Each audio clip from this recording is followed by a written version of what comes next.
हिंदी की क्लासिक कहानियों के चैनल में आपका स्वागत है। आज सुनिए सुप्रसिद्ध लेखिका शिवानी जी की लिखी हुई कहानी दादी। शिवानी जी की कहानियों का एक नशा होता है। जो उनकी कहानियाँ सुनने पढ़ने के आदी हैं वो बहुत शौक से उनकी कहानियाँ सुनते हैं। तो प्रस्तुत है कहानी दादी। दादी के आने के साथ ही उनका जाना भी सदा जुड़ा रहता था और इसी अशुभ आशंका से नन्ही रंजना का चित्त एक बार फिर कांप उठा था। मम्मी और दादी के असंतोषजनक संबंध को वो छोटी होने पर भी खूब समझती थी। दादी के आते ही मम्मी का मूड बिगड़ जाता था। फिर आज तक दादी बहुत दिनों तक रहीं कब थीं भला। जब भी दादी आती मम्मी डैडी बड़ी रात तक अंग्रेजी में लड़ते रहते और फिर स्कूल से लौटकर दोनों भाई बहन देखते दादी कहीं भी नहीं है। क्यों मम्मी, दादी चली गई क्या?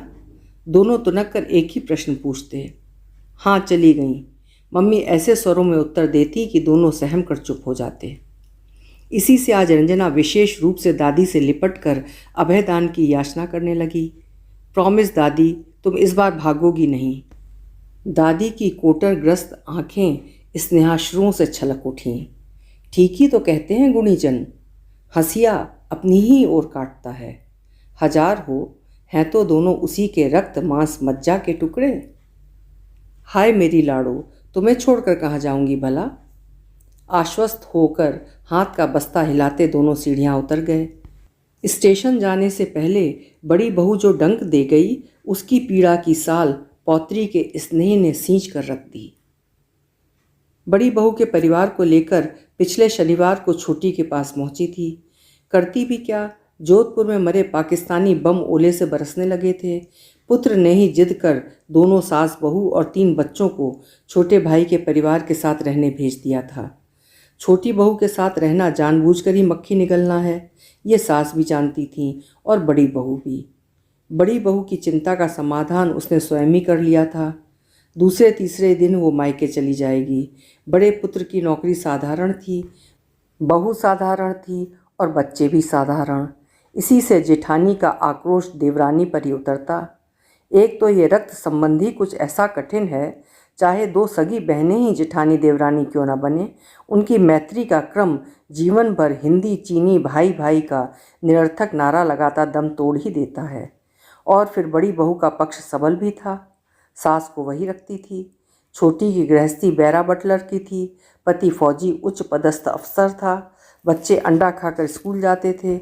उनके जन्मदिनों को तिल दुग्ध की धार देकर नहीं, केक पर मोमबत्तियां जलाकर मनाया जाता था।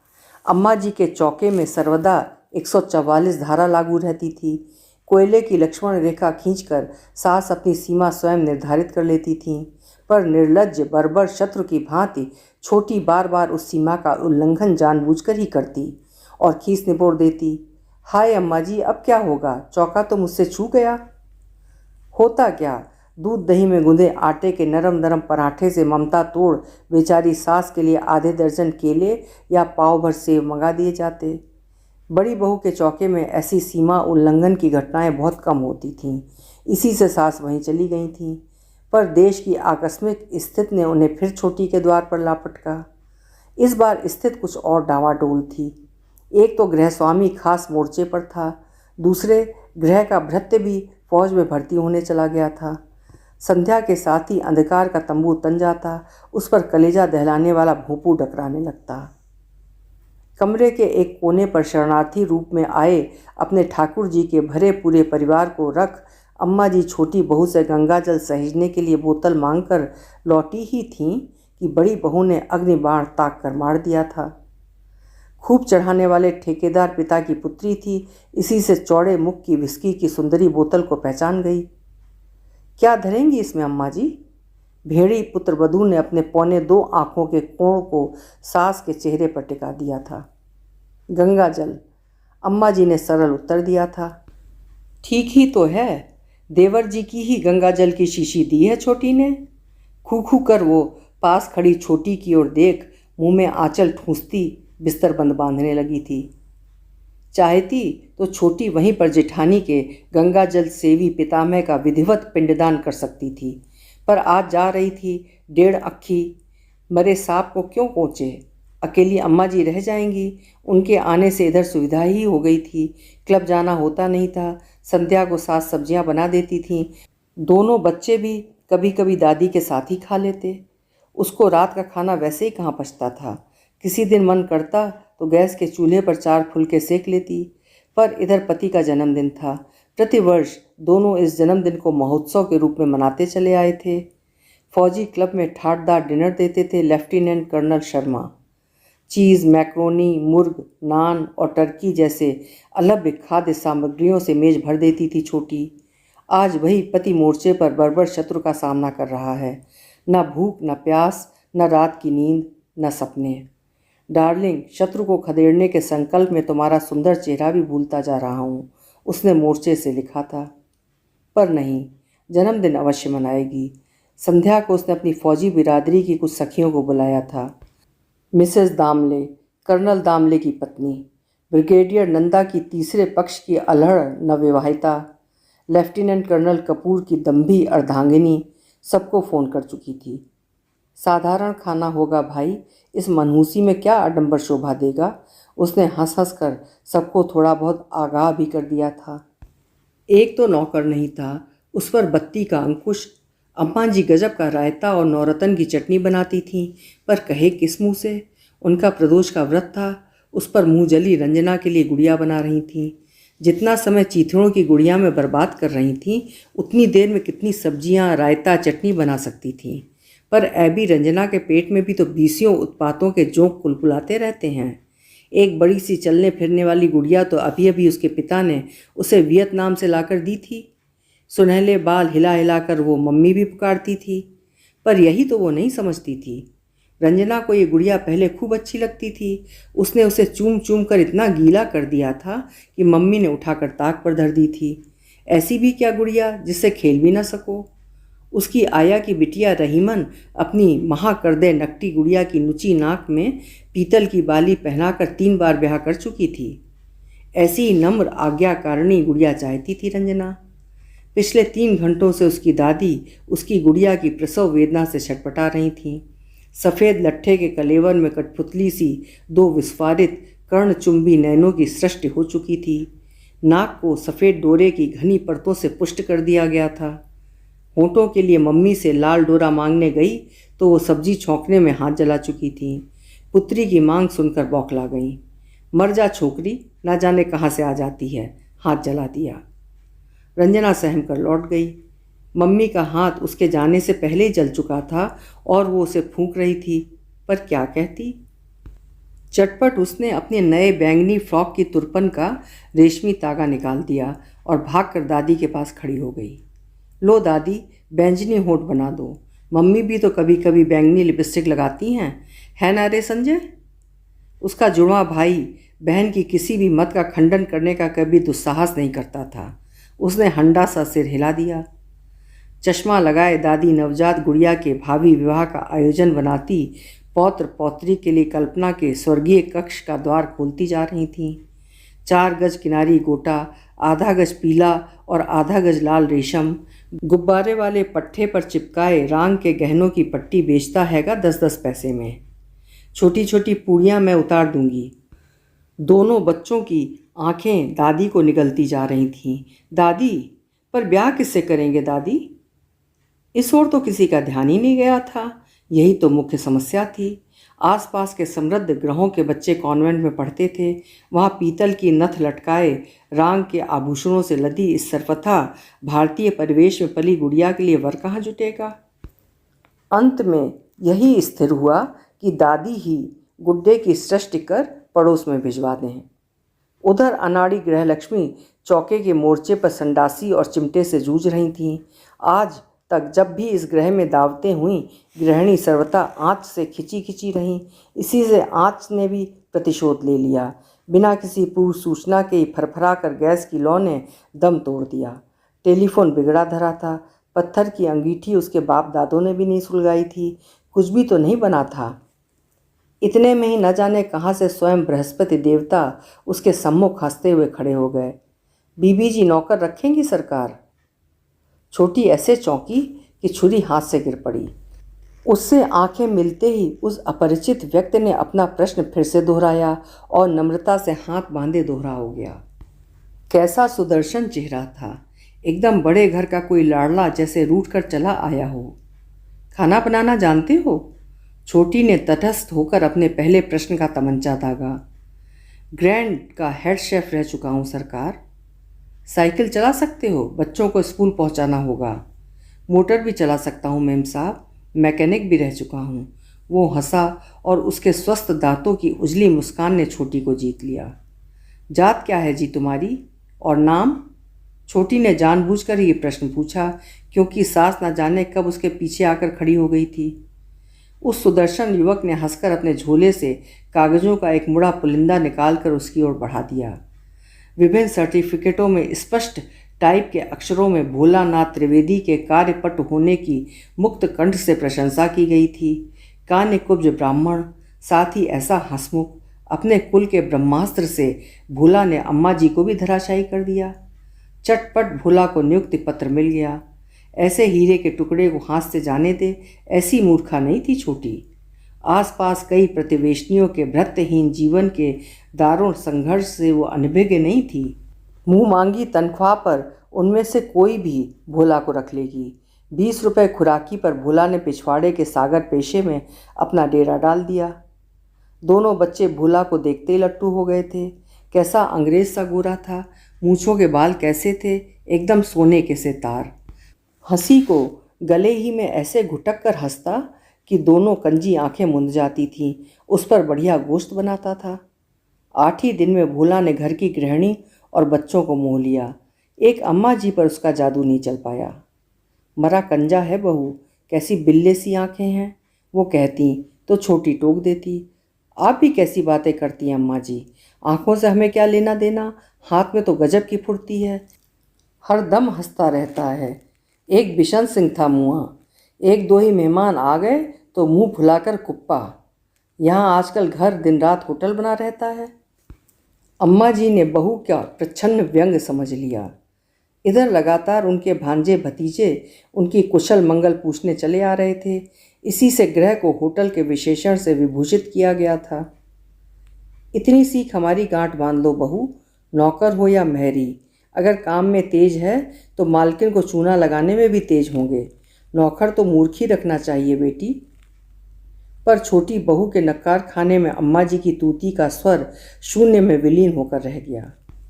संजय तो भोला का अनन्य भक्त था।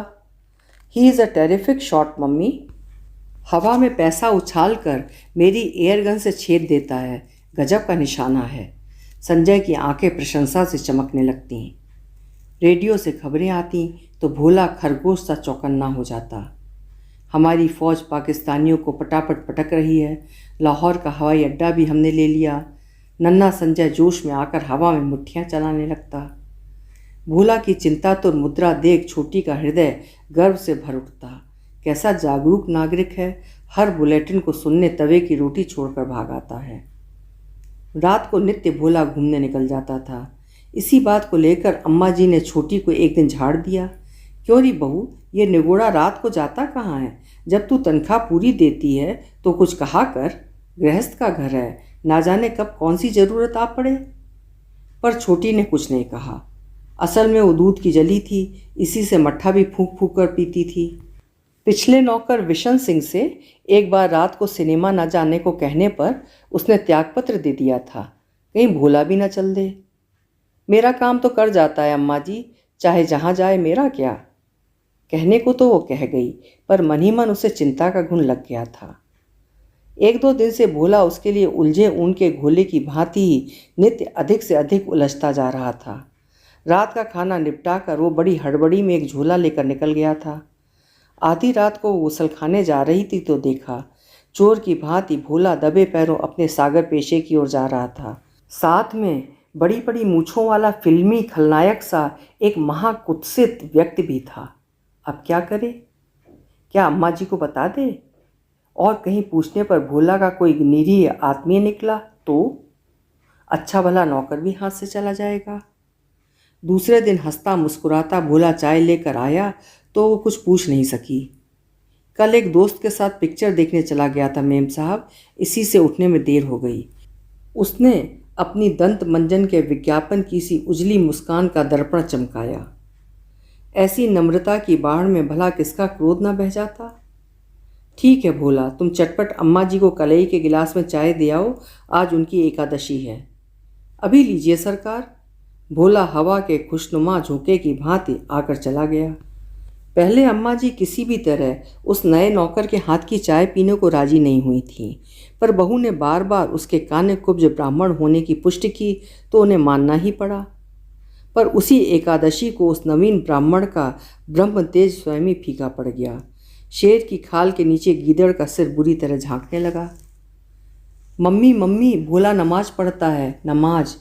दोनों बच्चे गिरते पड़ते उसे लिपट गए। क्या? छोटी जैसे आकाश से गिर पड़ी। हाँ मम्मी सच, आज हम दोनों ने सोचा छिपकर देखेंगे कि ये रोज़ कमरा बंद करके क्या करता है। हमने देखा नमाज पढ़ रहा है। मम्मी जल्दी चलिए, पूरे कमरे में नक्शे फैले हैं, एक मूँछों वाला आदमी भी है। बच्चे उसे खींच ले गए। खिड़की की दराज से उसने देखा, दोनों नमाज पढ़ चुके थे और ज़मीन पर फैले एक नक्शे को बड़े गौर से देख फुसफुसा रहे थे। छोटी ने पलक झपकते ही स्थिति भांप ली। चट से साकल चढ़ाकर जोर से चीखी, चोर चोर, पकड़ लो इन्हें, भागने न पाएं। देखते ही देखते अड़ोस पड़ोस की भीड़ जुट गई। कोई कहता कर्नल साहब के बंगले में 2 बुरके वालियाँ पकड़ी गई हैं, कोई कहता 20 हैं 20। द्वार खुलते ही भीड़ उन लोगों के वायरलेस और नक्शे देखकर बौखला गई। कई सम्मिलित लात घूसों ने कान्य कुब्ज ब्राह्मण और उसके मुछंदर साथी से असली जात उगलवा कर धर दी। हमीद और लतीफ़ थे दोनों, पिछले कई दिनों से पुलों के नक्शे उतार रहे थे, छतरियों से उतरे थे। मेरे यारों, अब उतार लो ससुरों के नक्शे और लटका दो उल्टा इन्हीं छतरियों पर। एक मोटे से सरदार ने अपने रसिक प्रस्ताव के साथ ही लाठी घुमाई और बड़े तनाव में आगे बढ़ाया। भीड़ सहम कर पीछे हट गई। लस्सी की दुकान वाले सरदार जी को सब जानते थे। कुछ ही दिन पहले उनका इकलौता जवान बेटा अमृतसर की निर्मम बमबारी में मारा गया था। घर बैठे ही वाहे गुरु ने प्रसाद भेज दिया, आज इन्हीं की कलेजी से रोटियां खाऊंगा। वो बीभत्स हंसी हंसा और हवा में लाठी घुमाने लगा। ना बेटा ना, न जाने कहाँ से भीड़ चीरकर बूढ़ी दादी ने सरदार की क्रोध से थरथराती बाहों को थाम लिया। इन्हें मारकर क्या तेरा बेटा लौट आएगा? ना लौटे, मेरा कलेजा तो ठंडा होगा। सरदार की आंखें आग उगल रही थीं। छोड़ दे मुझे अम्मा, आज इन सालों का भेजा तोड़ कर रहूँगा। पर दादी हमीद और लतीफ़ के बीच अडिग भव्य देवी की मूर्ति सी होकर रह गईं। कहीं से खबर पाकर पुलिस की गाड़ी भी आ गई थी और आते ही पुलिस ने घेरा डाल दिया। भीड़ में आलोचना का स्वर बुलंद होता जा रहा था।